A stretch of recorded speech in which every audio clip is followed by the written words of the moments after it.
Il y avait dans l'église d'Antioche des prophètes et des docteurs. Barnabas, Simon, appelé Niger, Lucius de Cyrène, Manaen et Saül, pendant qu'ils servaient le Seigneur dans le ministère et qu'ils jeûnaient. Le Saint-Esprit dit, « Mettez-moi à part Barnabas et Saül pour l'œuvre à laquelle je les ai appelés. » Alors, après avoir jeûné et prié, ils leur imposèrent les mains et les laissèrent partir. Barnabas et Saül, envoyés par le Saint-Esprit, descendirent à Séleucie, Actes 13, 1 à 4. Depuis un certain temps peut-être, depuis quelques jours, ils avaient servi le Seigneur dans le ministère et jeûné. Et le Saint-Esprit parle, et ils doivent faire le travail et s'associer. Et sur l'heure, ils se rassemblent pour prier et jeûner encore. Voilà dans quel esprit ils obéissent au commandement du Seigneur.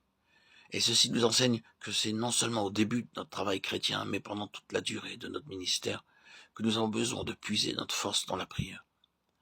S'il y a une pensée concernant l'Église de Christ, qui par moments m'accable de chagrin, s'il y a une pensée en ce qui concerne ma propre vie, dont j'ai honte, s'il y a une pensée que l'Église de Christ n'a pas encore acceptée et saisie, s'il y a une pensée qui me pousse à crier à Dieu, oh, enseigne-nous par ta grâce des choses nouvelles.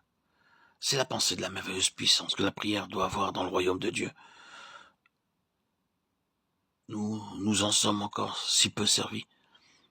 Nous avons tous lu ce passage du voyage du pèlerin de Bunyan aux chrétiens, découvre qu'il a dans son sein la clé qui ouvre la porte du donjon.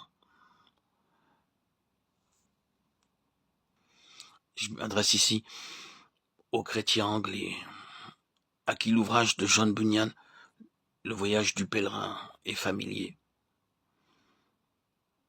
Nous voyons dans ce récit que nous avons la clé qui peut ouvrir le donjon de l'incrédulité et du paganisme. Mais nous sommes beaucoup plus occupés de notre travail que de la prière. Nous croyons plus efficace de parler aux hommes que de parler à Dieu. Apprenons de ces hommes que l'œuvre que le Saint-Esprit nous commande de faire doit nous appeler à un renouveau de jeûne et de prière, à une nouvelle consécration à Dieu et à une nouvelle union avec lui. Ces hommes s'adonnèrent au jeûne et à la prière, et si dans notre travail chrétien nous faisions une plus large place à la prière, il y aurait plus de bénédictions dans notre vie intérieure. Si nous sentions, prouvions et rendions témoignage au monde que notre seule force consiste à garder à chaque minute le contact avec Christ, ce qui permet à Dieu de travailler en nous à chaque minute, si tel était notre esprit, nos vies ne seraient-elles pas plus saintes par la grâce de Dieu? Ne porteraient-elles pas beaucoup plus de fruits? Je ne connais pas d'avertissement plus solennel dans la parole de Dieu que celui que nous trouvons dans Galates 3, où Paul demande, après avoir commencé par l'esprit, voulez-vous maintenant finir par la chair? Comprenez-vous ce que cela signifie? C'est un terrible danger dans le travail pour Christ. Comme dans une vie chrétienne, commencer avec beaucoup de prières, commencer par le Saint-Esprit, et la parole s'adresse à nous. Après avoir commencé par l'Esprit, voulez-vous maintenant finir par la chair? Dans les premiers temps de notre impuissance et de nos perplexités, nous avons beaucoup prié et Dieu a répondu. Et il a béni, notre organisation s'est perfectionnée et notre équipe de travailleurs a grandi. Mais graduellement, l'organisation, le travail et la hâte ont tellement pris possession de nous que la puissance du Saint-Esprit dans laquelle nous avons commencé quand nous n'étions qu'un petit nombre s'est presque perdue.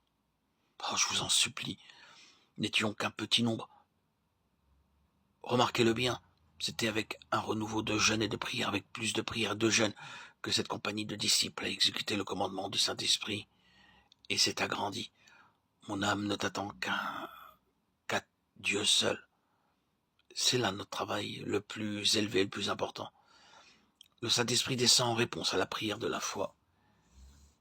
Quand Jésus fut monté au ciel et qu'il s'assit sur son trône, le marchepied du trône fut pendant 10 jours le lieu où les disciples dans l'attente crièrent à lui. Et c'est la loi du royaume. Le roi sur son trône, les serviteurs sur le marchepied. Que Dieu nous trouve là sans cesse.